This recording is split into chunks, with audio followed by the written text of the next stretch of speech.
Buenas noches licenciado, buenas noches compañeros. El tema que me toca es campo de aplicación de la lógica jurídica.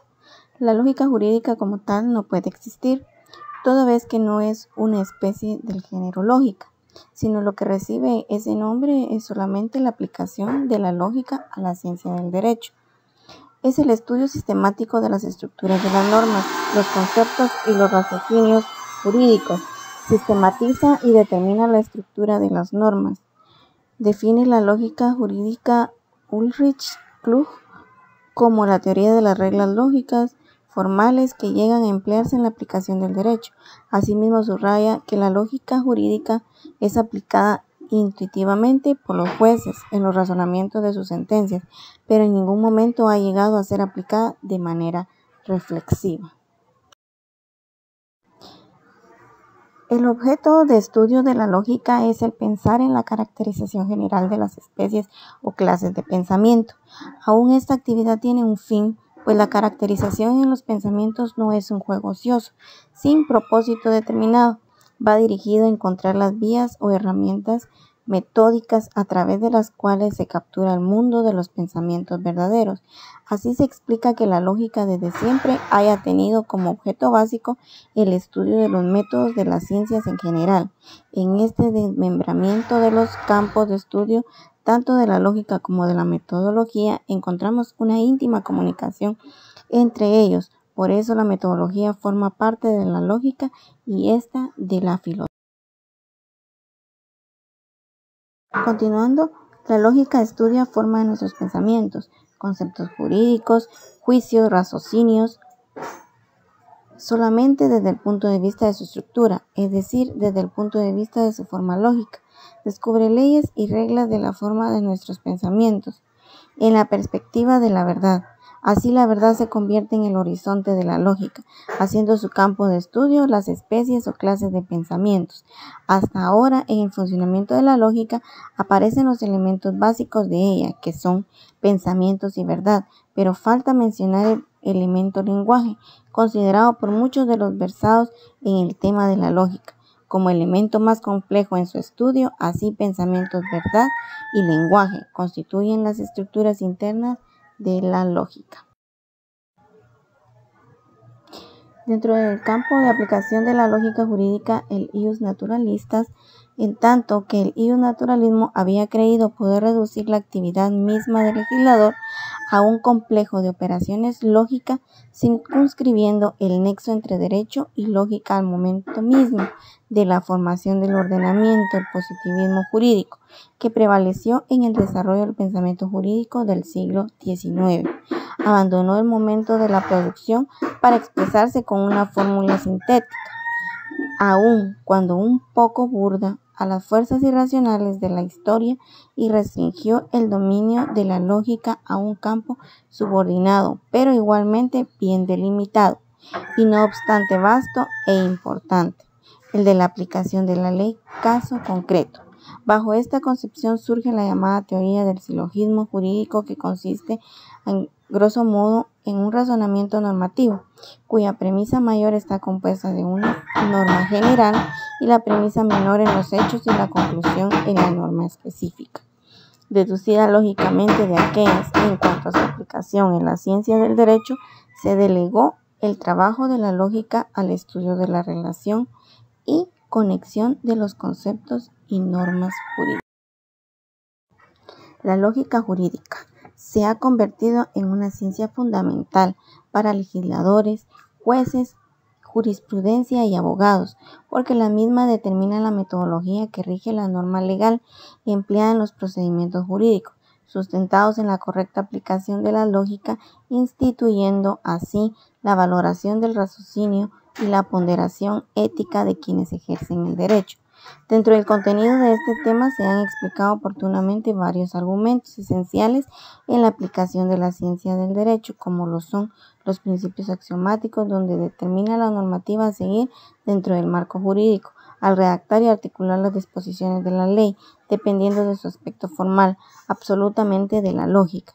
Del mismo modo, hemos desarrollado y analizado la importancia de la lógica jurídica en el derecho, determinando que la misma es empleada por los juristas bajo diversas concepciones y contenidos, con el fin de dotar de racionalidad, objetividad y justificación a los sistemas jurídicos.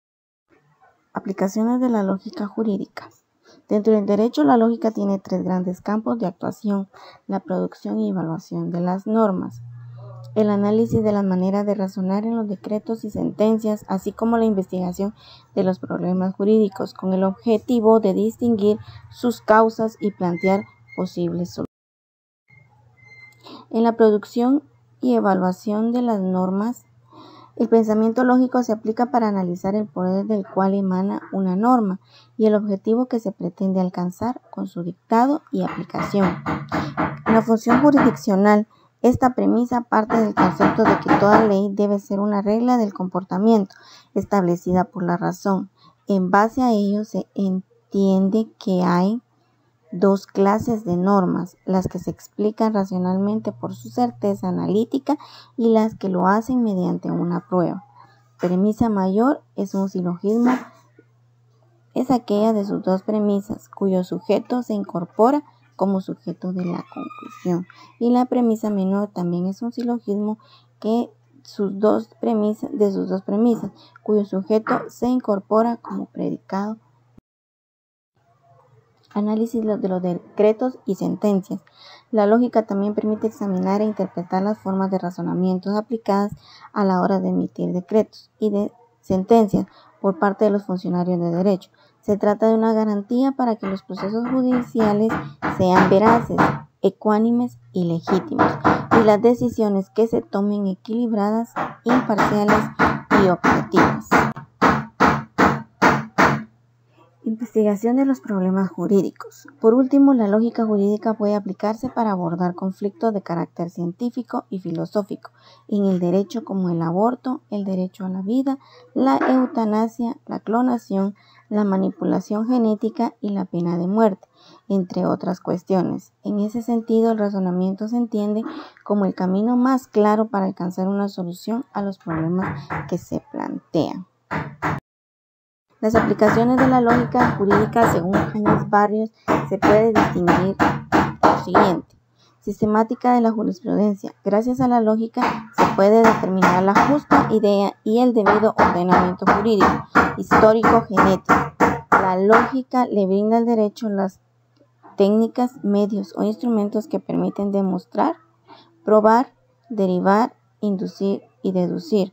Fundamento superpositivo aprióstico.